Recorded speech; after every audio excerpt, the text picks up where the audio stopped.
Hello, everyone, and welcome back to the MD3 Nutrition Podcast. I'm your host, Mike David, and today we're going to be talking about fasted training. Should you train fasted? Is it better to have food in your system? I'm going to give my thoughts on that as well as share some scientific research that I have. So for me personally, the way that I like to do things is I'm a big proponent of peri-workout nutrition. I think carbohydrates, especially around the training window, are extremely important for performance and recovery. So I like to place a lot of carbs around training, the pre-workout meal, the post-workout meal, and also an intra-workout drink. And anecdotally speaking, and I don't have any science to back this up, but for me, I notice a huge difference when I don't have my intra-workout drink. I immediately notice that I start getting more sore when I don't have that drink. And again, I don't have any science to back that up. That's just the way that I've noticed things work for me and also for other people that I've trained with or worked with. It just seems to make a huge difference in terms of soreness and recovery for a lot of people. And for the intra-workout drink especially, I have a couple of interesting studies here. So there are two different studies. They're both done by Stephen Bird. And in the first one, essentially what they did here was they had 32 different people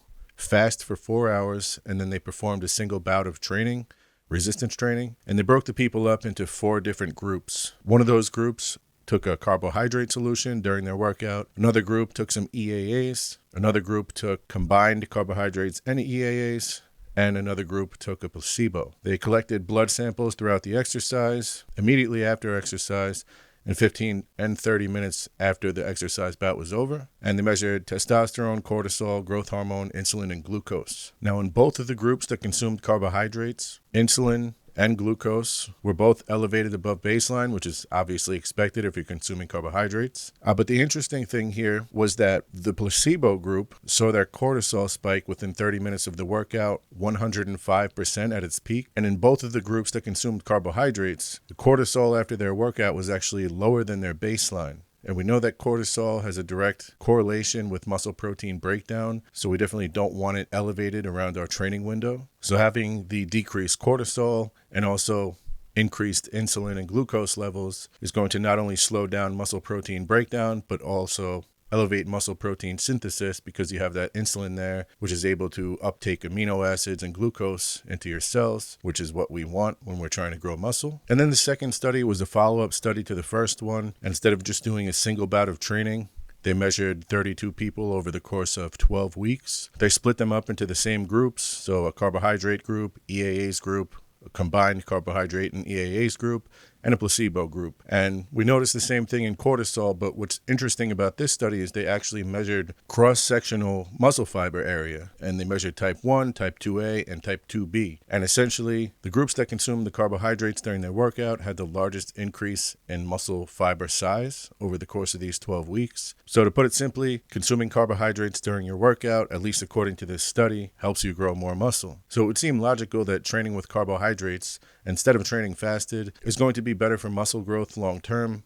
However, I know that there are some people who just prefer to train fasted for whatever reason, or maybe they work a job where they have to get up early in the morning and go straight to the gym and they don't have time to consume a meal. So if you're one of those people, what I would recommend is 3 different things. The first one would be the night before your workout. I would like to see you consume a large meal, particularly with a lot of carbohydrate in it, to at least fuel you through that session the next morning so that you're not just completely starving and running on fumes. And the second thing would be the intra-workout drink, which is obviously important considering the research that I just showed you. And lastly would be hydration. I actually think that this is possibly more important than the meal itself, and a lot of people underestimate the importance of hydration. We know that when you're training dehydrated or underhydrated, it's going to impact your performance significantly. It's going to impact your recovery.